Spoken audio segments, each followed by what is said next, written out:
Greetings, Commanders, and welcome back to the Deep Space Carrier series. We are in the final couple of days of our workup towards our maiden voyage. Destination is going to be Colonia. We're going to be taking our fleet carrier out here in just a couple of days as of the publishing of this video. For today, we're going to do a little bit of money making, heading out using the Spanch, I forget what it's, Pathway to Exobiology or something like that, that has a whole list of very expensive things that you can scan to make as much money as possible in a short period of time, because you don't have to go looking for it. It's just laid out in a nice little spreadsheet for you. So that's what we're going to be doing today. Before we get too far in the video, I'd like to ask you to help us reach our next major channel milestone of 10,000 subscribers. The number only goes up if you actually press the button, so be sure to go ahead and do that. Also, hit the like button to help spread the video out to more people. The more people watch the video, the bigger the chance of actually increasing our subscriber count and view counts and all that stuff. And then after you finish watching this video, we do have 1,500 plus other videos available on the channel for your viewing pleasure, organized in a nice, neat little playlist to make it easy for you to find whatever it is you're looking for. We have a wide variety of content, so there's got to be something in there that you'd be interested in watching. So, like I said, for today, we're mostly just going to be doing the stuff that we're basically just doing the stuff that we're going to be doing in our actual, like, once we're on the road. Exobiology is going to be our primary function because it's the best money-making thing that you can do in the game. And then once we're out in deep space, you know, exobiology is kind of the most interesting thing you can do anyway. There won't be any opportunities for combat or trade. We'll be doing some mining probably to keep our fuel reserves topped off, but realistically, I'm also trying to purchase a bunch of tritium. One of the reasons I'm trying to make some extra cash before we leave is so we can get another couple of loads of tritium before we take off and store that in our commodity market. We've already got the fuel depot maxed out at 1,000 units, so that's full, but having a little bit of spare in the commodity market makes sense. I will say that for those of you who watch my channel on a regular basis, you know that I have some serious issues with the inconveniences that this game tends to put upon you. And I said in the last video, I believe, that as weird as that might sound coming from me, I think that the commodity market cheat is something that probably should be patched out of the game.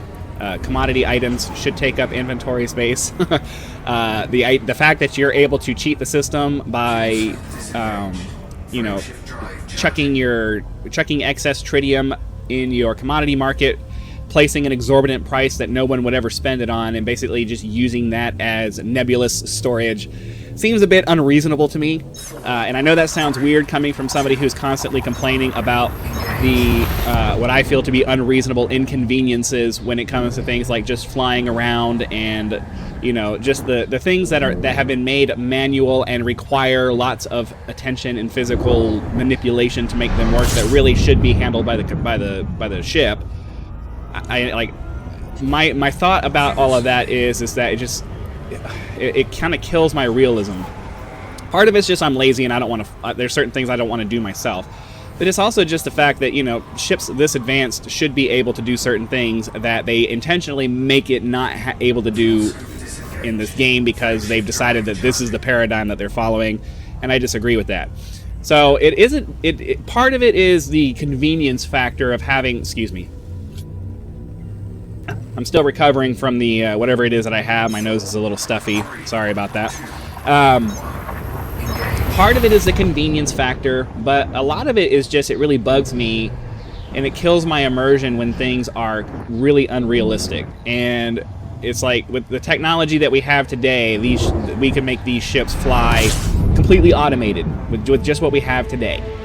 And the fact that they can't, like, these ships can't figure that out is just completely immersion breaking to me, but whatever. All right, Tenga 3 is our first visit, so let's head over there. We're currently in the Firefly, if you can't tell by the ship icon or the ship representation over there.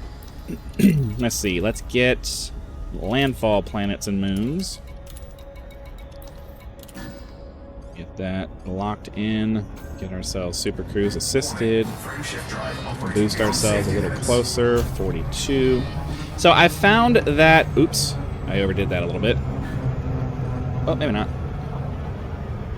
So I found that one of my viewers' suggestions, a suggestion of 10% of the distance is for, like I can't use my mouse, but you can see our speed. If you bump this, if you use a Super Cruise Overdrive and you bump your speed up to 10% of the distance that you have to travel, in short distances of, you know, say 5,000 light seconds or less, that generally tends to work. But once you start getting into really long, much longer distances, you really have to start looking at the arrival, the ETA timer, because the 10% of the speed does not scale out to further distances. So I'm gonna say that it works out to a certain point, but then once you start getting to further destinations, you just gotta kind of wait till you hit that 7-second mark, and then it kind of starts. You just turn it off and then, you know, continue reactivating it as much as you can.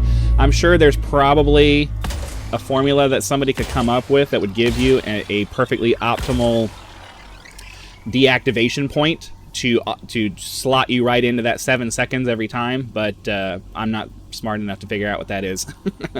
I'm a reasonably intelligent individual, but math has never been my strong suit. So there should be some stratum on here, and it's going to be stratum tectonicus. So let's get our Super Cruise turned off. Get ourselves down to the planet. I think we'll aim for this area there. So anyways, a lot, like I was saying, like I'm gonna take advantage of it because it's available, and I would be stupid not to. As far as the tritium trick of storing stuff in your commodity market, it doesn't take up any inventory space, which means you could theoretically, I don't know if there's a limit to how much you can post on the commodity market, but either up to that, whatever that limit is, or an unlimited amount of tritium that you could store in the commodity market to move your fleet carrier around. And I'm going to I'm going to exploit that advantage because they've left it in there. It's a part of the game. It's not like I'm cheating or anything. But I do think that that's something that they should probably patch out of the game. It's a little bit of an OP strategy there. So, and I bring that up because my gripes with the way that the game is handled isn't just things that are, you know, not in my favor. Like, this is something that's definitely in my favor, and I believe they should change it to make it not in our favor because it's kind of ridiculous. And my gripe for the way that these ships fly and navigate and all of that stuff, while yes, I do have a personal convenience reason for it, it's also just completely unrealistic, in my opinion, that these ships wouldn't be able to do that. They should by default. Like, these should be something that the ships basically fly themselves unless you want to fly them manually. Like, modern aircraft are mostly hands-off. Like, the pilot takes off, the pilot lands, but realistically, the aircraft are actually capable of taking off and completely landing on their own. They don't have to have a human input. Ask me how I know. Alright.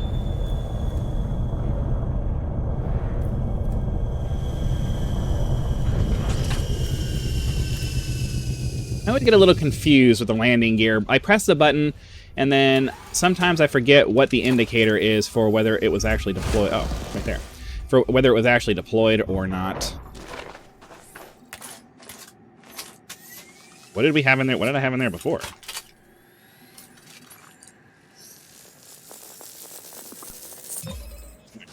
I have to say, I'm a big fan of this ship aesthetically. Now, that's very weird for me because I hate bugs. I really don't like bugs, and this does kind of remind you of a bug, which is why I named it Firefly. But no, I've never watched the show. I didn't name it Firefly because of the show. I named it Firefly because I wanted a cool sounding bug name, and because this kind of looks like some kind of a flying bug. And I have a real phobia of flying bugs, especially wasps. I used to visit my stepdad, I used to visit my dad in Alabama. He lived in a wooded property, and I stumbled into an area that had a wasp nest and got stung several times as a kid. So I've always had a phobia of flying insects ever since then, especially stinging ones. But anyways, I just think that this is a really cool looking ship. And that's why I wanted to take a second to share that with you. But yeah, we have to get a couple more of these, and then we need to head over to Fangtanga 4, where there's another set of Stratum Tectonicus, and they have listed Alioida and Clypeus as things that we should also scan while we're there, but we'll only grab those if they're convenient to do so. I'm mostly concerned with the Stratum Tectonicus, because those are 19 million credits for every one. And while we're not getting the first footfall, because we're in, you know, inhabited space where everybody's been here, and it's on a list that everybody's using to quickly level up their exobiology and make money, 19 million credits is nothing to sneeze at. So, primarily going to be looking at that. The Alioida and Clypeus are about half that, so it doesn't really make much sense from a being efficient with our time standpoint to grab those unless they just happen to be in the same area. Then I'll go ahead and grab them. So that's been my, like, that's how I've been making the money lately. You know, I made enough money, I made 500 million credits to purchase the various, the other 3 modules that we needed, or didn't need, we don't need them. The other 3 modules that I wanted to have, the shipyard and the outfitter and the pioneer supplies, those were all 250 million credits to purchase. And I didn't quite have enough to do that, so I just decided, hey, let me find that list of exobiology spots and go make some money. And you know, at 20,000 apiece, or 20 million apiece. It's 19, but I rounded up to 20 million apiece. At 20 million for every one of these that I get, you only need to get 5 of those really to get about 100 million credits, which is pretty sweet. It's a pretty sweet deal. We get out into the black and start getting some first footfall again. We're going to start getting 190 million credits. All right, let's see. So, Fangtanga 4, right? Fangtanga. You're going to start getting, you know, upwards of 100 million credits every time we do one of those. Definitely going to be looking out for those as much as we can. And my thought process once we get out there is we're going to be on the lookout for any exobiology that we can do, but also icy rings. Because eventually, when we run out of fuel for our fleet carrier, icy rings are going to be the lifeblood of our journey here, because we're going to need to restock. We're going to need to restock on that. So, yeah. Engage. So how far away is this? 789. Yeah, let's go ahead. So this is one of those ones where it's a little bit weird, because whenever you're super cruising out of the gravity well of a planet, none of the rules that you could typically apply actually work, because there's some kind of a weird thing as you're exiting the gravity well where your speed slings up real fast, but then it's just kind of weird. I've never been able to just fling myself out of an atmosphere towards a planet like this and use either of the rules, where the 7-second rule works or the 10% of the distance works. Like, none of that stuff has actually helped me out. So at the very least, you can use the Super Cruise Overdrive to get you out of the gravity well of a planet or body or whatever really quickly. That's super helpful, but I don't know. I think a lot of people are going to have to spend a lot of time figuring out the little tips and tricks of making the Super Cruise Overdrive work efficiently and quickly. So, it is what it is. It's another one of the, but I have to say, you know, it's another one of those things where the benefit that you get comes with what, in my opinion, are too many negative aspects to it. You already have the instability of having to, like, fiddle with the control to keep yourself on course, and it generates a crazy amount of heat. The computer, at the very least, should be able to help me figure out when to turn it off, right? Like, that's my biggest gripe with the approach that the developers take to this game. First and foremost, I disagree fundamentally with the idea that a convenience has to come with some kind of a cost associated with it. I disagree with that fundamentally, because, you know, the whole purpose of technology is to make our lives easier. That's why we research this stuff, is to make our lives easier.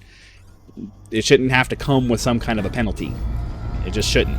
Now, when we're talking about competitive related things like combat or skill related things like mining, even then mining, I don't know about all that. But like, I still think, anything competitive where what you're doing is going to directly affect somebody else, there should be some balancing that happens there, because now you're doing something where, you know, you really need to so you really do need to get good.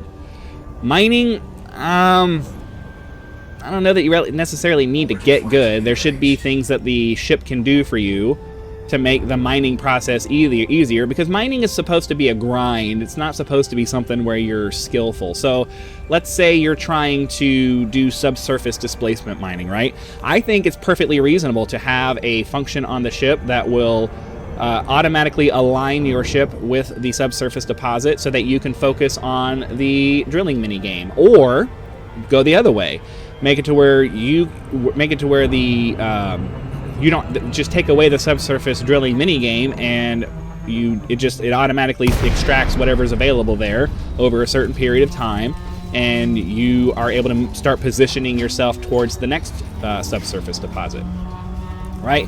There's a lot of things in this game that could be made in a way that respects the player's time a little bit more, but it's clear that the developers just have zero give a crap about your time and the way you want to spend it.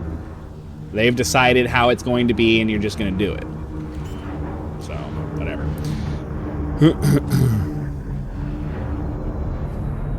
But I mean, it just, like, I'm the kind of person, I'm one of those people that I'm always looking for little shortcuts and efficiency boosting ways of doing things, because I can't stand wasted time.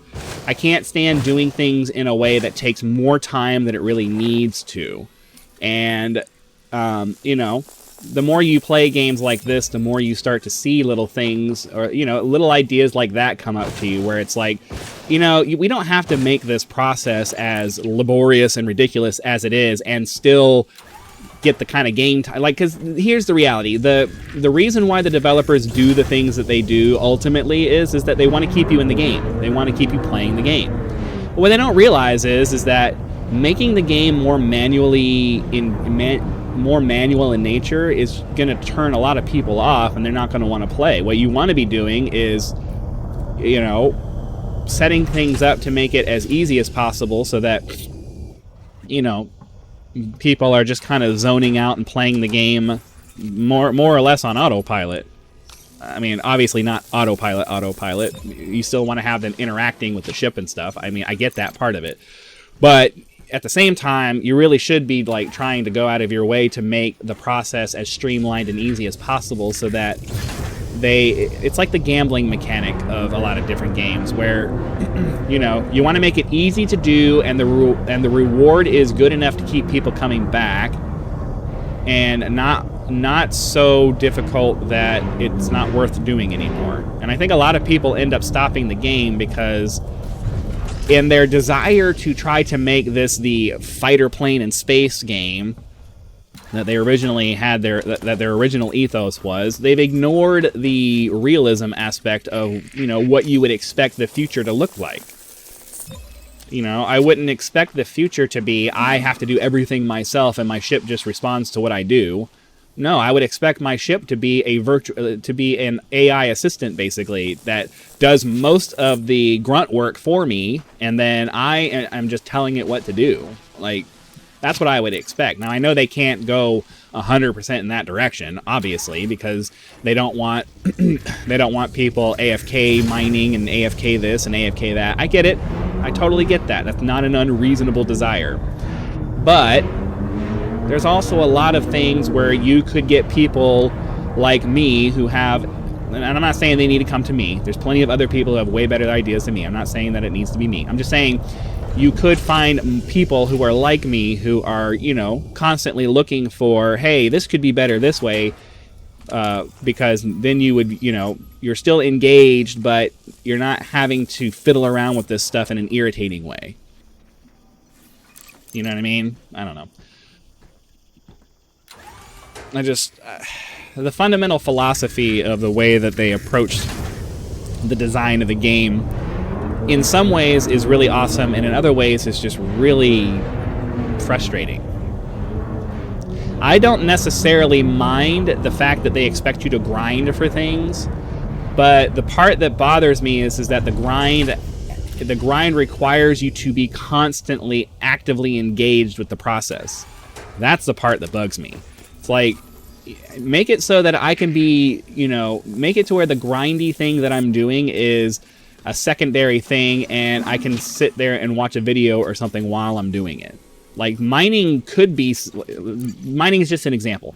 Mining could be just something where, you take a couple of minutes to find the asteroid that you want to do something with. Let me take a second here. Hold on. That was the alright, so we got the stratum tectonicus. That was the alioida. I don't even know what Clippius looks like, so we're just going to move on to the next one.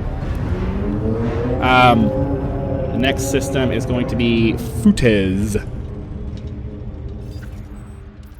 So copy that, move that over here. Got a couple of jumps to get to that one. Of course, it's obscured. Mining is just the example that I'm choosing, but I'm just saying, like, mining realistically should just be something along the lines of, you take a couple of minutes to find an asteroid that you want to mine, right? And then the ship pretty much does everything. Oh, I screwed that up. Now I have to wait. Oh, damn it. I don't know why I did that. I'm distracted by talking. Come on, give me the... And I don't mean that it needs to be like a completely hands-off experience. I'm just saying something along the lines of what I was saying with the subsurface displacement mining. Either if you're going to make the grind a long, drawn-out process, then you should make it as fire and forget as possible, or make it to where our time is used efficiently. If you're going to make us actively do things, make it to where we can be as efficient with our time as we can. So don't make us sit there and manually control this stupid drill for the subsurface displacement thing, right? Let us fire it off, and while that's mining, we're moving over to the next one. Like little detail things like that would make the process much more fun, in my opinion, and respectful of our time, because the little drilling mini game is cool the first 1 or 2 times you do it, and then after that you're like, can I just fire this off and move on to the next thing? Like, I have better things to do than sit here and fiddle with making sure the cursor stops on the little blue dots. I have better things to do with my time. Can we just move on, please? So, that's all I'm saying. There's no reason to not make things more efficient, as long as it's not something that is changing the balance between balance between players. You know what I mean? Like, anything combat related pretty much needs to be something that's more or less manual, because that really needs to be something that's super skill based, because it's a competitive kind of thing, and it's a life and death situation kind of thing. But more or less everything else should be as automated as it can be, outside of just a full-on autopilot that takes you from completely takes you from one destination to another. I don't know how far down that I necessarily agree. Part of me is like, they still have to set the destination. It's not. I suppose somebody could come up with some kind of a subroutine that would automatically, click and search for things and blah blah blah and all that stuff. I guess if somebody really wanted to do that, but at the same time, it's like, well, they still have to be there to set the destination and all of that. And let's see here, we didn't end up getting that one, so let's delete that. And we are looking for Futes A2. Okay. This is 248 light seconds away. Get it super cruise assisted, so it'll lock on, and a full throttle boost up to 24 light or C, 24C. Alright, that'll work. like I said, I mean, even the autopilot argument, while I understand their desire to avoid having people just AFK the entire time, even then, I'm like, well, they still have to be there to set up their destination, and, like, they still have to be there once they land to interact with the interface to sell off their stuff, unless some, you know, I mean, I guess unless they come up with some kind of bot that's able to do the clicking part for them, maybe. I mean, I guess there's people that would do that, but even then, it's just like, is it really that big of a deal that you're going to make it inconvenient for everybody because a few bad actors are going to take advantage of that system? I don't know how prevalent that would be. So we'll get down to this planet, we'll grab some stratum tectonicus, and then I'm gonna go ahead and end this episode. I'm recording both of these episodes on the same day because I'm at